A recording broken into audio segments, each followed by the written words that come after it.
I am not very sure आपको पानी दिख रहा है कि नहीं, बट ये भी पानी में डूबा हुआ है। और पॉइंट ये नहीं था कि ये भी पानी में डूबा हुआ है ये दिखा के कि ओ कितना पानी आ गया है। और पॉइंट ये था कि 2025 है और 2025 साथ में इसके इम्पोर्टेंट ये है कि इंडिया का 79 ईयर्स ऑफ इंडिपेंडेंस भी हो चुका है। अब उसके बाद इम्पोर्टेंट ये है कि 2025 में हम ऐसी चीजें देख रहे हैं जो शायद हमें कभी बचपन में सुनाया जाता था कि विकास कैसे होगा, मतलब बाढ़ नहीं आएगी तो क्योंकि डैम बन जाएगा, साइंस आ जाएगा, साइंस काम करेगा तो विकास डेवलपमेंट होगा, सस्टेनेबल डेवलपमेंट होगा, वेस्ट मैनेजमेंट होगा। ये सब हम बचपन में अपने स्कूल वगैरह में सुना करते थे और पढ़ा भी करते थे। Somehow 79 years of independence and उसमें मेरा कुछ 3 दशक लिव वेल वर्क वेल कैसा रहा अभी तक अगर मैं बोलूं तो मैं वही कह रहा था आपको। पानी में दिखा रहा था शहर में, और ये सिर्फ शहर का वो पार्ट है जहाँ पे आसपास में नदी भी नहीं है। पानी यहाँ जमा हुआ है, not a big thing,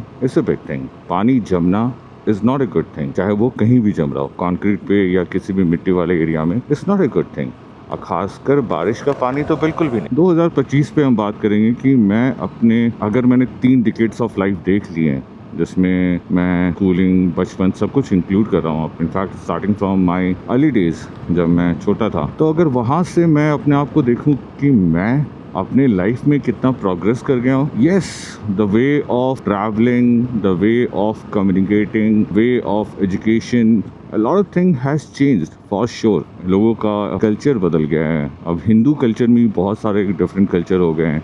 like बहुत सारी जगह पे गणपति जस्ट ए फंक्शन। सो होता क्या है कि जैसे ही फंक्शन कंप्लीट हो जाता है, जो गणपति बप्पा होते हैं जिनके यहाँ, फिर जैसे ही पूजा खत्म होता है विसर्जन के नाम पे हम जाके उसको नाले में फेंक देते हैं। ये होता है, उस पर हम नहीं जाएंगे। तो चेंज हुआ है, नो डाउट। रोड बन गए हैं, नो डाउट। बहुत सारा कंस्ट्रक्शन हुआ है, नो डाउट। गाड़ियों का शेप चेंज हुआ है, नो डाउट। लोगों का पहनावा चेंज हुआ है, but it's in some part of the India only. अगर मैं बोलूँ तो, अगर मैं इसको ऐसे एक्सप्लेन करूँ कि अगर मैं दिल्ली में हूँ तो मुझे लगेगा कि वाओ क्या कंस्ट्रक्शन है, बड़ी बड़ी बिल्डिंग्स है, हाई राइज ऑफिसेज हैं, देख रहे हो, लग्जरी ऑफिसेज हैं। इधर कंस्ट्रक्शन हो रहा है, उधर ऑलरेडी ऑफिसेज हैं। क्या बिल्डिंग है, ऑब्वियसली लगेगा। बड़े बड़े साइन बोर्ड्स हैं, कितना कुछ है। ये रेड वाइट ग्रीन किसका? हाँ, ये इंडिया का पार्ट नहीं है क्या?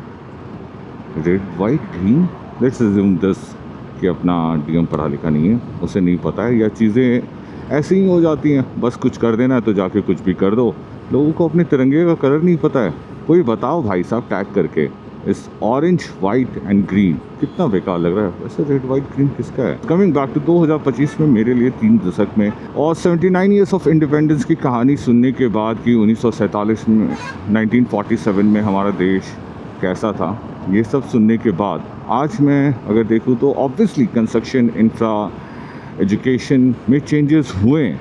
बट ये चेंजेस मुझे तभी वैलिडेटेड लगेंगे जब मैं आसपास की चीज़ें नहीं जानता हूँ, जब मैं नहीं जानता हूँ ग्लोबल एट लार्ज क्या हो रहा है, जब मैं नहीं जानता हूँ कि वर्ल्ड कहाँ पहुँच चुका है, जब मैं नहीं जानता हूँ कि टेक्नोलॉजी कहाँ जा चुकी है।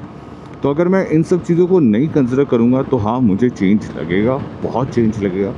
लेकिन अगर यही मैं बाकी कंट्री से कंपेयर करने लगूँगा तो 79 ईयर्स मुझे बहुत ज़्यादा लगने लगेगा। इनफैक्ट मुझे अपने 3 डिकेड्स बहुत ज़्यादा लगने लगेंगे कि एक देश को जिसके पास इतनी सारी रिसोर्सेज हैं, ह्यूमन से लेकर नेचुरल तक, आई मीन आप उसमें स्ट्रगल कर रहे हो कि आज के डेट में मॉनसून आया है। पंजाब, जम्मू, हिमाचल, उत्तराखंड, यूपी, राजस्थान, मध्य प्रदेश, बिहार, जहाँ जहाँ पानी की वजह से, पानी के फ्लड की वजह से आपदा आ रखी है, वहाँ की आप हालत देख लो। आपको लगेगा नहीं कि हम 2025 में हैं, क्योंकि अगर हम फ्लड से इम्पैक्टेड ही हो रहे हैं तो हमने इतने दिनों में फ्लड से इम्पैक्ट नहीं होने के लिए क्या किया, इस पे सवाल उठता है। खैर, मैं अभी सिर्फ सवाल उठाऊंगा क्योंकि पॉइंट ये है कि मैंने क्या चेंज देखा, तो मुझे उस सेंस में वो चेंज नहीं लगता है। और अगर मैं देखूं इकोनॉमिकल सेंस में, हाँ चेंज हुए हैं। लोगों के पास अब लाख रुपए का फ़ोन होता है, 10-10, 20-20 लाख की गाड़ियाँ होती हैं, करोड़ की गाड़ियाँ चल रही हैं रोड पर, इंडियन रोड्स पे, सब कुछ चल रहा है। बहुत पैसा दिखता है अगर आप देखोगे तो। इधर देखोगे तो इतनी हाई राइज बिल्डिंग है, 10 करोड़ 20 करोड़ क्या क्या प्राइस होता है, इन सब में ट्रांजेक्शन हो रहा है। ऑफिस में सैलरी मिलती है 1 करोड़ 2 करोड़ 10 लाख 3 लाख 4 लाख 1 लाख 2 लाख भी किसी टाइम पे बहुत बड़ी बात होती थी। मेरे टाइम पे बहुत बड़ी बात होती थी कि 1 लाख में बहुत कुछ हो जाता था 90s के टाइम में। तो अब वही 1 लाख 10 लाख हो चुका है। तो हाँ, लोगों के पास अब 10 लाख आ चुका है, लेकिन वही जो मैं बोल रहा था कि वही 1 लाख अब 10 लाख हो चुका है। ऐसा नहीं हुआ कि लोगों की सिर्फ अर्निंग कैपेसिटी बढ़ी है, खर्च भी बढ़े हैं और उससे ज़्यादा खर्च बढ़े हैं। इन्फ्लेशन बहुत ज़्यादा है, बहुत कुछ है। आप सिंपल देख लो ना, आप अपने अगर आप 90s के किड हो और आपके पेरेंट्स जॉब में थे, आप उनसे अपनी लाइफ कंपेयर कर लो। आपके फादर की सैलरी आपसे 1/2 होगी। अगर आज आप डेट में MNC में काम कर रहे हो, आपका 10-12 साल का एक्सपीरियंस है, तो आपके फादर से आपकी सैलरी डबल होगी। बट लाइफ स्टाइल आपके पापा का या आपके पेरेंट्स का बहुत अच्छा था compare to the people who are working in corporate these days. 90% properties EMI पे बिकती हैं, 90% कार EMI पे बिकती हैं, चाहे प्राइवेट ले लो कमर्शियल ले लो। बहुत कम ही कैश ट्रांजेक्शन होता है। डैट मीन्स कि जिसके पास पैसे हैं, और पहले की तरह होता क्या था कि लोग गाड़ी वही खरीदते थे जिसके पास पैसे हो। आज की डेट में थैंक्स टू लोन बहुत लोगों के पास कार है, बाइक है, घर है, पर वो सारा कुछ ये अच्छा बनाया है, फाउंटेन नहीं है जैसे नॉर्मल लाइफ। तो बहुत लोगों के पास घर है, बंगला है, सब कुछ है, बट बहुत लोग कर्ज में भी डूबे हैं। ये भी एक फैक्ट है। पहले के कंपैरिजन में ज़मींदारी किसी टाइम में ऐसी होती थी जिसमें सूदखोरी होती थी, लोगों का ज़मीन हड़प लेते थे क्योंकि कुछ ना कुछ लोन दिया रहता था। तो अगर उस टाइम से देखो और मैं आज दिन में देखूँ तो मुझे ज़्यादा कर्जदार लोग दिखेंगे रादर देन इनेबल्ड लोग दिख रहे हैं। तो फिनेंशियल हो गया। लाइफ स्टाइल अगर मैं देखूं तो लोगों का लाइट्स वगैरह लगने शुरू हो गए। आई मीन हर सिटी में आपको ये तिरंगा तो नहीं है, बट इस तरह का सेटअप आपको दिख जाएगा। Please tag the Noida DM कि कितना बेकार है कि आपने इतने दिन से रेड वाइट ग्रीन लगा रखा है और कोई चेक करने वाला भी नहीं है और कोई नोटिफाई करने वाला भी नहीं है। खैर, हमारे देश में नेतागण ऐसे भी हैं जिनको अपना राष्ट्रगान नहीं पता है, तो उनसे आप क्या ही एक्सपेक्ट करोगे। देखो, ये सही लाइट है, ऑरेंज वाइट ग्रीन, कितना अच्छा लग रहा है। वो कितना बुरा लग रहा है उसको देख के। किस देश का लगाया आपने? देखो बीच में लगाया। ये क्या है? मैं 2 देश में घूम रहा हूँ बॉर्डर पे। एक इधर बॉर्डर नहीं, बीच में बॉर्डर है। ये कोई साइन या इंडिकेटर तो नहीं है, इंडिकेशन तो नहीं किसी चीज़? नहीं यार, मिस कर गए होंगे। इतने पढ़े लिखे लोग होकर मिस कर गए। खैर, आजकल लोग फर्जी IAS और IPS भी बन रहे हैं, ये भी एक फैक्ट है। एनीवेज, उस पर नहीं जाते हैं, उस पर भी जाते हैं। करप्शन उस टाइम पे भी ज़्यादा था, आज के डेट पे भी उससे ज़्यादा है। बहुत हाई लेवल पे करप्शन है। कास्टिज्म उस टाइम पे भी था, मेरे टाइम पे भी था। इंडिया, हो आई होप कि तुमको चोट नहीं लगी सुनी। तो कास्टिज्म उस टाइम पे भी था, आज के डेट पे भी है। ऐसा नहीं है कि कास्टिज्म आज के डेट पे नहीं है, बहुत जगह है और बहुत ओपनली है। सिस्टम पे इन्वॉल्व है, लोग भी इन्वॉल्व हैं, वैलिडेशन भी है। तो कास्टिज्म भी है। डॉरी मेरे टाइम पे भी था और इंडिपेंडेंस के टाइम पे भी था, आज भी है। विमेन एम्पावरमेंट, औरतों की तो हालत हमारे देश में बहुत ख़राब है। तो वो उस टाइम पे भी ख़राब था, अंग्रेज़ों के टाइम में भी वो ख़राब था, आज भी है। ह्यूमन ट्रैफिकिंग में हम उस टाइम पे भी नंबर 1 पे थे, आज भी इसी नंबर पे होंगे। आई मीन टॉप 10 कंट्री में तो होंगे फॉर श्योर। क्योंकि एक फैक्ट ये भी है कि पिछले 6 साल में 13 लाख लड़कियां गायब हो गई हैं। कहाँ गई होंगी? कभी किसी ने बात करा नहीं है, किसी को टाइम है ही नहीं, क्योंकि लोग बिज़ी हैं, किसी को भी जवाब नहीं देना है।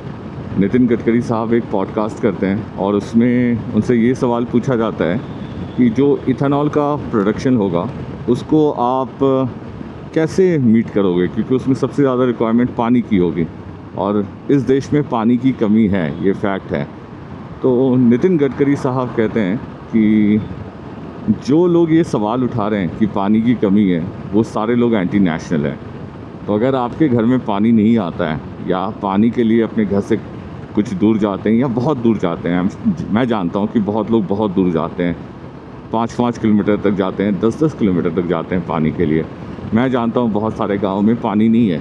मैं जानता हूँ बहुत सारे शहरों में पीने का पानी नहीं आता, बेंगलोर में पीने का पानी नहीं आता है। तो आप एंटी नेशनल हैं एज़ पर नितिन गडकरी साहब। कुछ भी चल रहा है, 2025 हो गया है, तो आप मुझसे पूछोगे कि क्या चल रहा है। आई एम श्योर कि कोई अगर उस टाइम का बंदा होगा, जो आज़ादी के पहले का बंदा होगा, अगर आप उससे पूछोगे तो वो यही बोलेगा कि अंग्रेज़ भी यही करते थे। वो कुछ भी टैक्स लगा देते थे, आपको देना पड़ता था, नहीं तो आपको नोटिफिकेशन आता था कि अगर आप पे नहीं करोगे, टाइमली पे नहीं करोगे तो आपको फ़ाइन लगा देंगे, आपको जेल में डाल देंगे। अगर आपने टैक्स चोरी करी तो आपको फ़ाइन लगा देंगे, आपको जेल में डाल देंगे। ये सब नोटिफिकेशन आता है और उस टाइम पे भी आता था। लोगों से ज़बरदस्ती टैक्स वसूलते थे। आप टैक्स दे के कितने सेफ हो, ये देख रहे हो। ये सारे लोग फ्लड रिलीफ कैंप में हैं और अच्छा है, टेंट है, सब कुछ है, व्यवस्था है, साफ़ सफाई भी दिख रही है।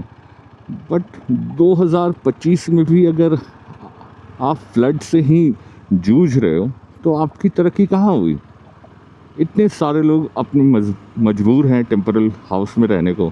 किसी को नहीं अच्छा लगता है कि उनका परमानेंट घर खो गया और उनको ऐसे रहना पड़ा, किसी को नहीं अच्छा लगेगा। बट लोग रह रहे हैं ऐसी सिचुएशन, क्योंकि यमुना में बाढ़ आई हुई है और चारों तरफ बाढ़ आया हुआ। इट्स नॉट जस्ट कि यमुना में आया। देख रहे हो ये सारे लोग ऐसे ही सो रहे हैं रोड पर। ये यहाँ पे रहते थे तो पानी काफ़ी नीचे उतर गया, लेकिन फिर भी पानी है। बताओ किसको अच्छा लगेगा अपने घर को खोना, किसको अच्छा लगेगा कि इतने दिन की मेहनत। हर कैसा घर कैसा भी हो, छोटा या घर कैसा भी हो, छोटा या बड़ा, इमोशन अटैच्ड होते हैं। घर की इमोशन की वैल्यू आप वैल्यूएशन से नहीं लगा सकते हो। किसी से भी पूछो, जिसका घर छोटा भी है या जिसका घर बड़ा भी है, उससे पूछो आपको क्या अच्छा लगता है।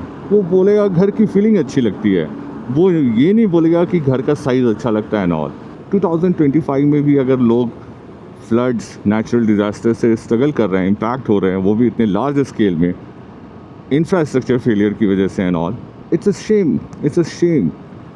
एंड दैट रिमाइंड्स मी कि अपने नेबर कंट्री में, नेपाल में जेंजी का प्रोटेस्ट शुरू हुआ 8 सितंबर को। काफ़ी पीसफुल प्रोटेस्ट हो रहा था over the social media ban. सब लोगों ने, न्यूज़ चैनल ने, मीडिया ने, सब ने ये न्यूज़ हर जगह शेयर कर लिया कि नेपाल में प्रोटेस्ट चल रहा है, जेंजी वाले सोशल मीडिया बैन को लेके गवर्नमेंट के अगेंस्ट प्रोटेस्ट कर रहे हैं। बट जैसे जैसे लोगों ने वहाँ की बातें शेयर करनी शुरू करी, वहाँ का लोकल न्यूज़ शेयर करना शुरू करा, तो पता चला कि the protest was not about the media ban, but social media ban, but it was more about the corruption जो गवर्नमेंट में। गवर्नमेंट के बच्चे रिच लाइफ स्टाइल जी रहे हैं, गवर्नमेंट के बच्चे अच्छे अच्छे कॉलेजेस में पढ़ रहे हैं, गवर्नमेंट लाख करोड़ों के घर में रह रही है। सारे आप लोगों, मतलब जितना भी करप्शन है गवर्नमेंट में, उसको लेके एक बहुत बड़ा प्रोटेस्ट चल रहा था। Somehow it turn violent. Nepal police वालों लोगों ने वहाँ के 16-17 लोगों को मार दिया है। And as far as I know they were all young, so quite a shame. आप पुलिस में हो, आप आर्मी में हो, आप किसी सिविलियन को कैसे मार सकते हो, और वो भी बच्चे को।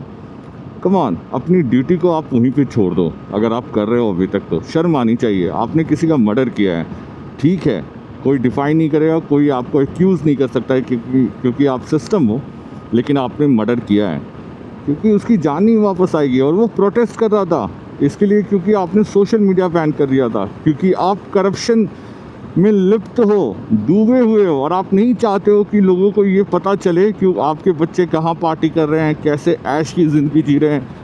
1100 करोड़ के मालिक हैं नितिन गडकरी के बेटे। Can you beat that?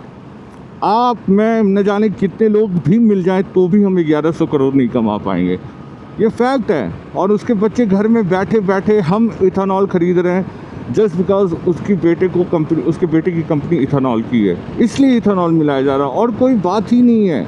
Discussion लंबा हो जाएगा, रास्ता छोटा पड़ जाएगा। जब भी मैं इस राउंड बात करने लगता हूँ ना, आई फील कि एवरीवन नीड्स टू टॉक।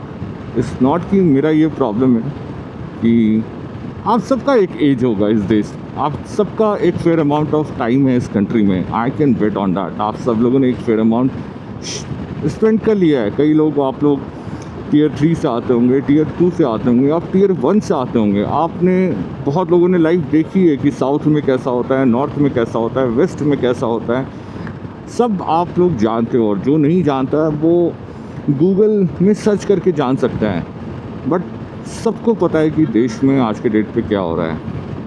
पुल टूट रहे हैं, नेता अभी भी करप्ट हैं, MP MLA पे रेप के चार्जेस लगे हुए हैं, करप्शन के, क्राइम के चार्जेस लगे हुए हैं। सुप्रीम कोर्ट कुछ कर नहीं रहा है।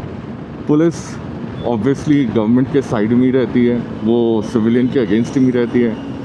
अदरवाइज़ कभी आपने सुना है कि इसकी पुलिस ने खुद से जान के लोकल इन्फॉर्मेशन निकाल के कि आसपास में सैंड का एक्सट्रैक्शन हो रहा है? लाइक उत्तराखंड वालों ही, उत्तराखंड में उत्तराखंड के पुलिस वाले ही, राइट? उनसे एक सवाल है, आपने कभी नहीं देखा कि वहाँ की नदियों से रेत निकाला जा रहा है?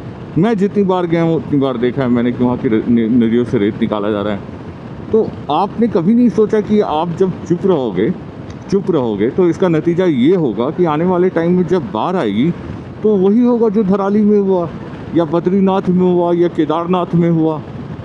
तो आप नेचर को तो जिम्मेदार ठहराने से पहले अपने इंटेंशंस को ठहराओ।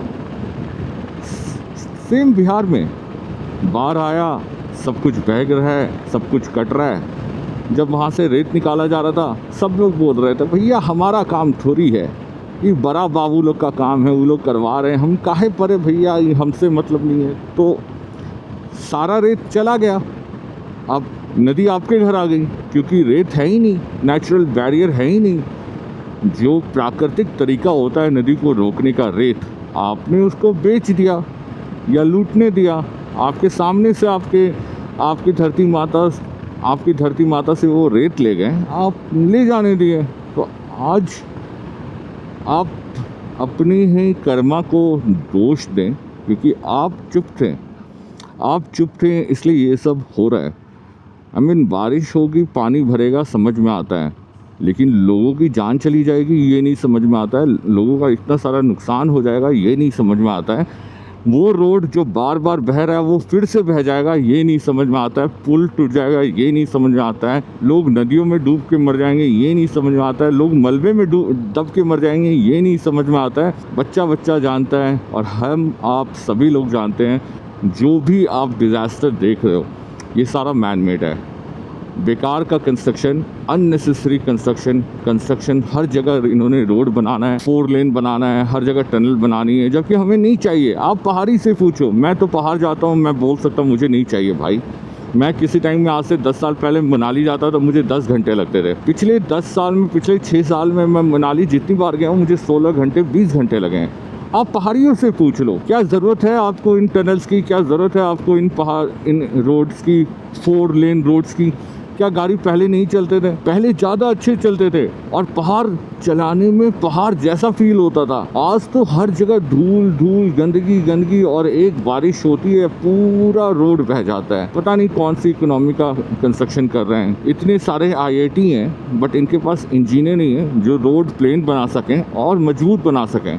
इसलिए लोग फ्लड में बाहर रोड पे रह रहे हैं। ये सारे लोग फ्लड के विक्टिम हैं। इनको अपने घर को छोड़ के, चाहे जैसे भी घर में रहते हो, आज इनको ऐसे रहना पड़ रहा है। फिर से सब कुछ इनको बिल्ड करना पड़ेगा। तो बस यही पॉइंट है, यही मुझे लगता है। और आई थिंक जैसा मैंने बताया मुझे यही लगता है कि 2025 79 ईयर्स ऑफ इंडिपेंडेंस, हम लोग आगे नहीं बढ़े हैं। और जैसा मैं बोल रहा था कि नेपाल में जो हो रहा है उसको बताया गया था कि सोशल मीडिया बैन के अगेंस्ट प्रोटेस्ट है, लेकिन एक्चुअली नेपाल के young students and young generation Gen Z वो फाइट कर रहे थे करप्शन के अगेंस्ट एंड दे फॉट दो ये गलत है कि जिस तरह का डिस्ट्रक्शन उन्होंने करा, एक मिनिस्टर के वाइफ की जान भी चली गई इस चक्कर में, इस इंसिडेंट में। बट गलत ये भी था कि 16 बच्चों की जान गई, गलत ये भी था कि 16 बच्चों को जान गई, गोली मारा गया था उन लोगों को, वो भी गलत था। ये अवॉइड किया जा सकता था अगर हमारे देश के, अगर आप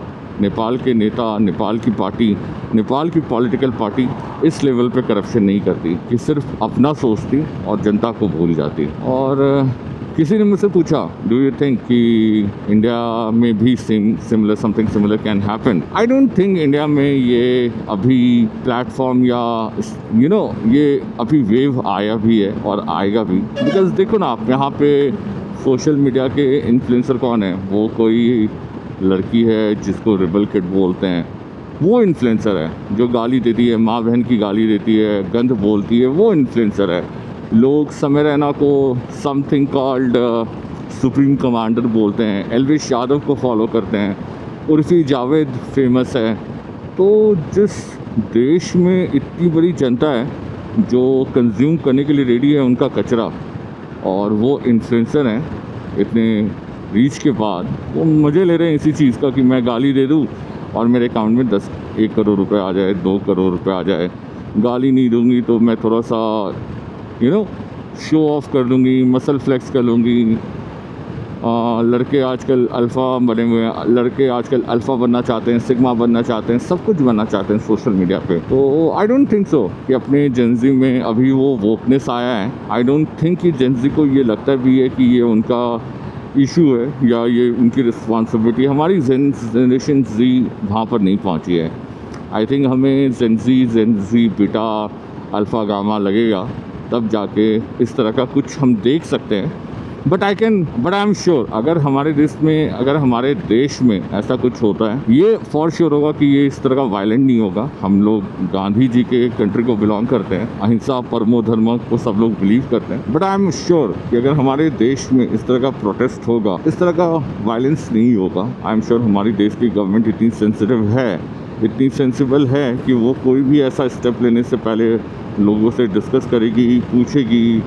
बिकॉज़ नेपाल और इंडिया में डिफरेंस तो है, तो उसके चांसेस बहुत कम हैं। अगर हो भी जाता है, ऐसा प्रोटेस्ट हो भी जाता है, तो I am sure on this also कि इस तरह का वायलेंस नहीं होगा दोनों साइड से, ना गवर्नमेंट के साइड से ना पब्लिक के साइड से, ये भी फॉर श्योर है। बट आई फील कि हो सकता है, क्योंकि आप देखो ना, वोट चोरी हो रहा है, इथेनॉल ज़बरदस्ती भी दे रहे हैं, लोगों को ज़बरदस्ती गाड़ी बैन कर रहे हैं, लोगों की गाड़ियां बैन कर रहे हैं, अब लोगों का पेट्रोल बैन कर रहे हैं, फिर डीजल बैन कर रहे हैं। तो आदमी टैक्स दे दे के एक टाइम के बाद जब होता है ना, मरता क्या ना करता वाला सिचुएशन में पहुंच जाता है, तो फिर आदमी चूज़ कर लेता है कि मर ही लो, इससे अच्छा करते रहो। क्योंकि आजकल लोग डिसीजन लेना शुरू कर चुके हैं। फ़िलहाल मैं जिस काम से आज निकला था, काफ़ी लेट हो गया। अब मैं घर की तरफ वापसी, घर की ओर जा रहा हूँ।